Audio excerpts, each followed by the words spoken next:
Bismillahirrahmanirrahim. Assalamualaikum warahmatullahi wabarakatuh. Hamdan wa syukurillah, salatu wassalamu ala rasulillah, amma ba'du. Pada kesempatan hari ini kita akan membahas sebuah materi mengenai munculnya aliran kalam dalam peristiwa tahkim.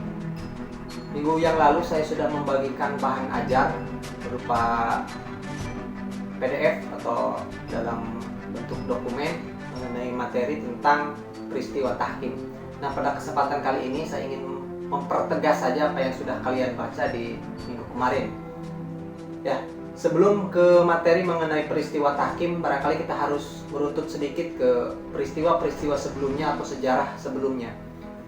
Sebagaimana telah kita ketahui bersama bahwa ketika Rasulullah SAW wafat, kepemimpinan dilanjutkan oleh Abu Bakar Siddiq, ya, sebagai khalifah penerus Rasulullah SAW.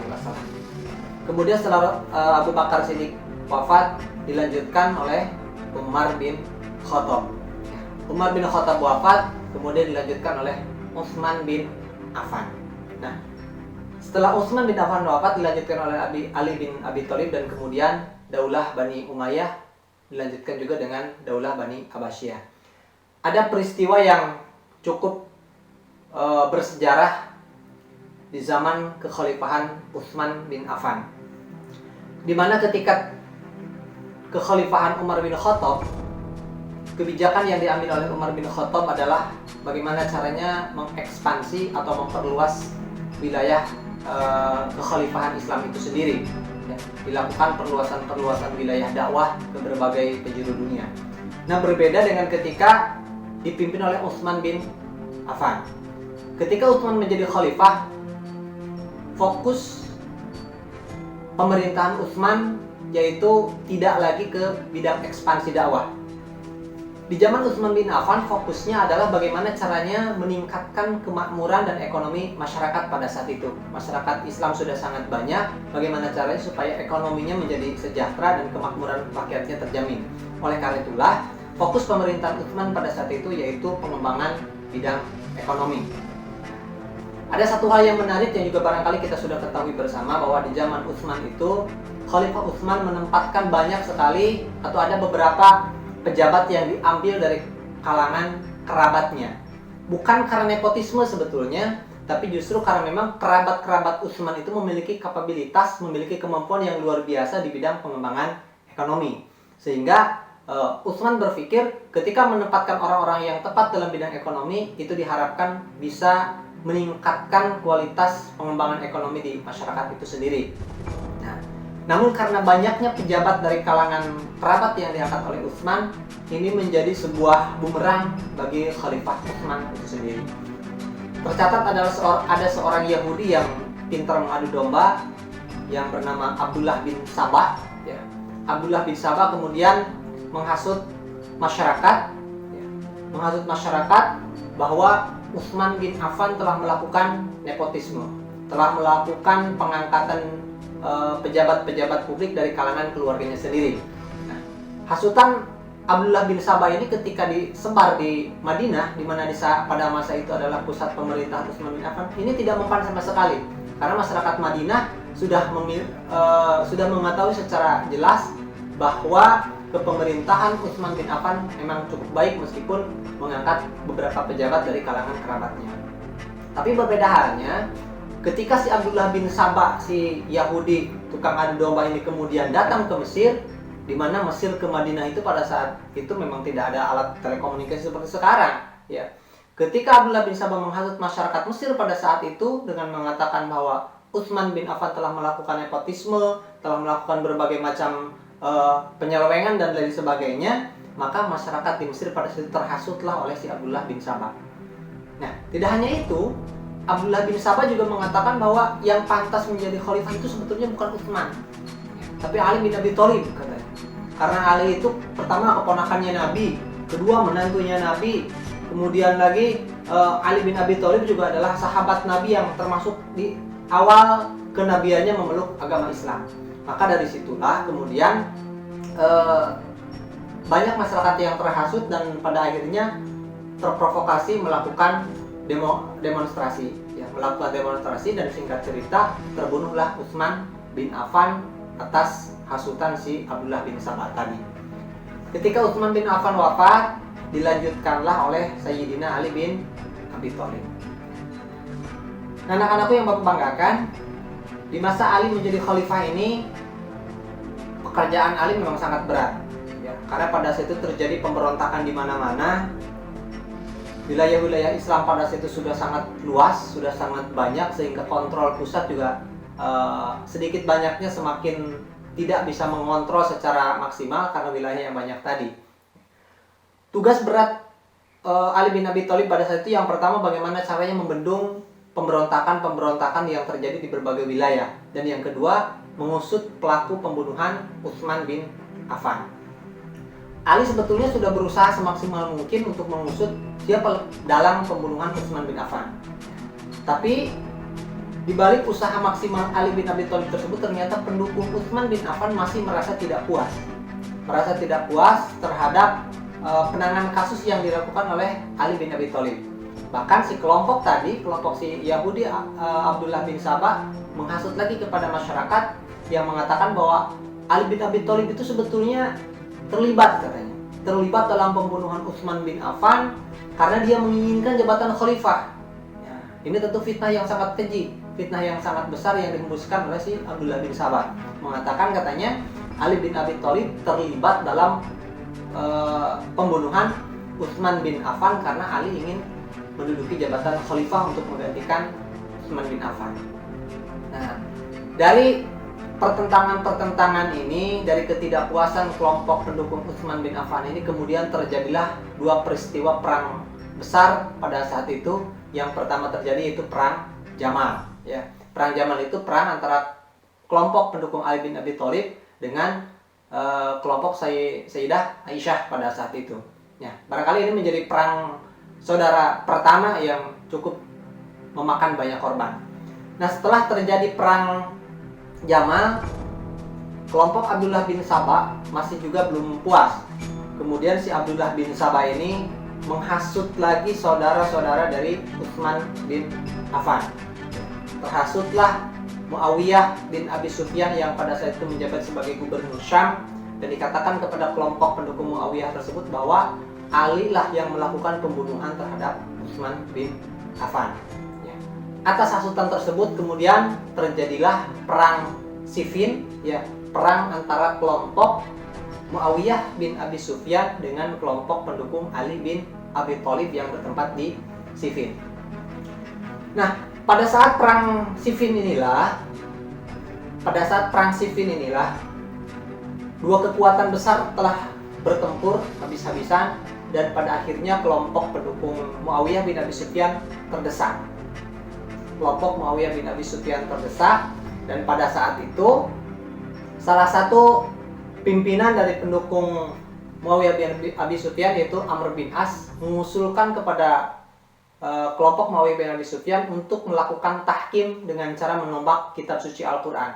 Jadi kitab suci Al-Quran ditombak, diangkat ke atas sebagai simbol mengajak untuk berdamai, melakukan tahkim. Ya, artinya menghentikan peperangan, kemudian melakukan semacam diplomasi seperti itu. Nah, pada saat itu Ali bin Abi Thalib pada awalnya tidak mempercayai atau tidak yakin dengan apa yang dilakukan oleh Amr bin As. Kata Ali, saya tidak akan mengikuti ini pasti strateginya Amr bin As. Karena mereka sudah terdesak, kemudian mereka berusaha berpura-pura untuk menghentikan perang. Tapi pada saat itu ada kelompok Ali juga yang mengatakan, Ali, kamu itu jahat. Ya. Di sana kelompok sana sudah mengajak berdamai, kenapa kamu malah menolaknya? Ya, pada saat itulah kemudian terjadi perpecahan di kelompok Ali bin Abi Thalib. Yang satu ingin melanjutkan perang karena tidak percaya dengan apa yang dilakukan oleh Amr bin As mengajak tahkim tadi, dan satu kelompok lagi kemudian mengatakan harus menghentikan perang dan harus melakukan perdamaian dengan kelompok Muawiyah bin Abi Sufyan.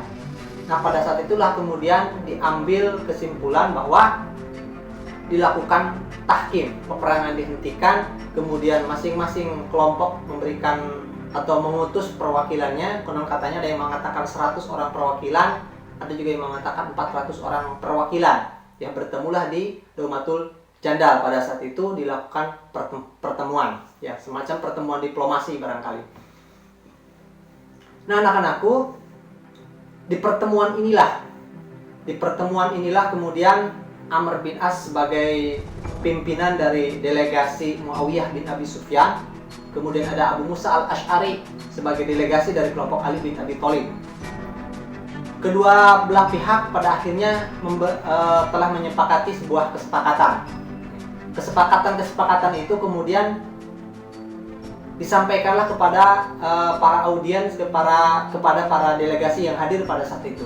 Namun Abu Musa al-Ash'ari dipersilahkan untuk menyampaikan hasil kesepakatan terlebih dahulu. Kata Amr bin As, silahkan kau duluan ya untuk menyampaikan hasil kesepakatan ini, karena Abu Musa al-Ash'ari usianya lebih tua dan maksud Islamnya lebih dulu. Memang alasannya cukup logis ketika disampaikan bahwa Abu Musa al-Ash'ari yang lebih dulu untuk menyampaikan hasil kesepakatan. Maka berdirilah Abu Musa al-Ash'ari pada saat itu, kemudian mengatakan, wahai saudara-saudaraku, kami telah bersepakat untuk menghentikan pertikaian ini. Kami bersepakat untuk menurunkan Ali bin Abi Thalib dari jabatan sebagai khalifah, begitupun tidak mengangkat Muawiyah bin Abi Sufyan dari khalifah. Sehingga status kekhalifahan pada saat ini berarti menjadi kosong. Barangkali seperti itu kurang lebih. Kemudian setelah Abu Musa al-Ash'ari turun, naiklah Amr bin As dan menyampaikan bahwa, wahai saudara-saudaraku, sebagaimana apa yang telah kita saksikan bersama, Abu Musa al-Ash'ari sebagai pimpinan dari delegasi Ali bin Abi Thalib telah menurunkan jabatan Ali bin Abi Thalib, maka dengan ini saya mengangkat Muawiyah bin Abi Sufyan sebagai khalifah pengganti Ali bin Abi Thalib. Nah, coba bisa dibayangkan bagaimana keributan yang terjadi pada saat itu. Kelompok Ali bin Abi Thalib jelas merasa tertipu, karena di awal mereka sudah menurunkan jabatan Ali bin Abi Thalib, tapi ternyata di akhir Amr bin As malah mengangkat Muawiyah bin Abi Sufyan sebagai pengganti dari Ali bin Abi Thalib. Nah, kemudian pada saat itulah terjadi pertengkaran, terjadi perbedaan pendapat di kalangan pendukung Ali bin Abi Thalib. Nah, anak-anakku, dari peristiwa tahkim ini kemudian umat terpecah setidaknya menjadi 3 kelompok. Nah, yang pertama, kelompok yang tetap setia kepada Ali bin Abi Thalib yang di kemudian hari kemudian dikenal dengan nama Syiah. Sampai sekarang ada. Tapi Syiah yang awal berdiri sampai Syiah yang sekarang itu jelas berbeda. Nanti barangkali di penjelasan berikutnya. Kemudian kelompok yang menolak tahkim sepenuhnya. Ya, mereka mengatakan bahwa orang-orang yang mengikuti perundingan tersebut, orang-orang yang mengikuti rapat diplomasi tersebut, mengikuti dan menyepakati tahkim tersebut adalah orang-orang yang berdosa besar, orang-orang yang kafir, dan orang kafir itu halal darahnya untuk dibunuh katanya. Nah, inilah kemudian kelompok yang di kemudian hari dinamakan dengan nama Khawarij. Ya, Khawarij sendiri asal katanya dari kharaja, yaitu orang-orang yang keluar dari kelompok Ali bin Abi Thalib. Kemudian kelompok yang ketiga yaitu kelompok pendukung Muawiyah bin Abi Sufyan. Nah, anak-anakku, cikal bakal pertentangan dari ilmu kalam ini, pertentangan atau munculnya berbagai aliran dari ilmu kalam ini dari sinilah, dari peristiwa tahkim tadi. Satu kelompok mengatakan orang yang mengikuti tahkim ini kemudian dianggap sebagai kafir dan halal darahnya untuk dibunuh. Satu kelompok mengatakan tidak. Yang pada awalnya hanya mengatakan dosa besar itu kaitannya dengan tahkim, kemudian melebar kepada hal-hal yang lainnya, sehingga di kemudian hari juga banyak bermunculan aliran kalam yang lain. Seperti contohnya Mu'tazilah. Ya, kelompok Mu'tazilah ini mengatakan orang Islam yang berdosa besar itu dia tidak masuk surga, tapi juga tidak masuk neraka katanya. Jadi ada di antara surga dan neraka yang mereka namakan sebagai manzilah bainal manzilatain. Jadi menurut orang-orang Mu'tazilah ada tempat di mana di antara surga dan neraka yang dinamakannya itu manzilah bainal manzilatain. Jadi katanya kalau orang Islam yang berbuat dosa besar itu dia tidak masuk surga, tapi juga tidak masuk neraka, berada di tempat di tengah-tengah barangkali seperti itu. Nah, inilah cikal bakal perbedaan pendapat yang kemudian melahirkan berbagai macam aliran kalam. Nah, kemudian pengertian ilmu kalam itu sendiri apa? Di LKS saya rasa tidak ada. Ya, secara bahasa kalam itu berarti pembicaraan, ya, bukan ilmu kalimat, ya. Jadi kalam di sini mengenai teologi, ya. Secara bahasa, kalam berarti pembicaraan, maksudnya adalah pembicaraan yang bernalar atau yang melibatkan logika. Sedangkan pengertian ilmu kalam adalah ilmu yang membahas kepercayaan keagamaan, yaitu agama Islam, dalam bukti-bukti yang logis, artinya yang masuk akal, yang masuk logika. Ilmu kalam membahas ketuhanan dengan menggunakan dasar-dasar nakliyah ya, dan argumentasi rasional atau akliyah. Jadi dalam ilmu kalam itu yang menjadi dasarnya adalah nakliyahnya dulu, ya, nas Al-Quran dan hadisnya dulu, baru kemudian menyandingkannya dengan akal. Argumentasi nakliyah berasal dari dalil-dalil Al-Quran dan hadis, sedangkan argumentasi akliyah berasal dari pemahaman metode berpikir secara filosofis. Makanya di sini ilmu kalam itu nanti ada kesamaannya juga dengan filsafat. Ya, nanti barangkali menjadi tugas atau perbedaan antara ilmu kalam dengan ilmu filsafat. Ya, silakan kalian cari informasinya apa yang membedakan antara ilmu kalam dengan ilmu filsafat. Tulis di kolom komentar. Kemudian ruang lingkup ilmu kalam. Apa saja yang dibahas di dalam ilmu kalam? Yang pertama yaitu hal-hal yang berkaitan dengan keesaan Allah Subhanahu wa Ta'ala, termasuk di dalamnya adalah takdir-takdir Allah. Kemudian hal-hal yang berkaitan dengan utusan Allah seperti Rasul, kemudian Nabi dan malaikat. Ya. Dan yang ketiga, hal-hal yang berkaitan dengan hari yang akan datang, yaitu hari kiamat, akhirat, surga, dan neraka. Ya, baik anak-anakku, itu barangkali pertemuan kita untuk hari ini. Mudah-mudahan materi ini dapat memberikan gambaran yang lebih jelas kepada kalian semua. Jika ada yang ditanyakan, dipersilakan, boleh di kolom komentar, boleh di e-learning, atau juga boleh melakukan japri ya, WA ke saya. Terima kasih. Assalamualaikum warahmatullahi wabarakatuh.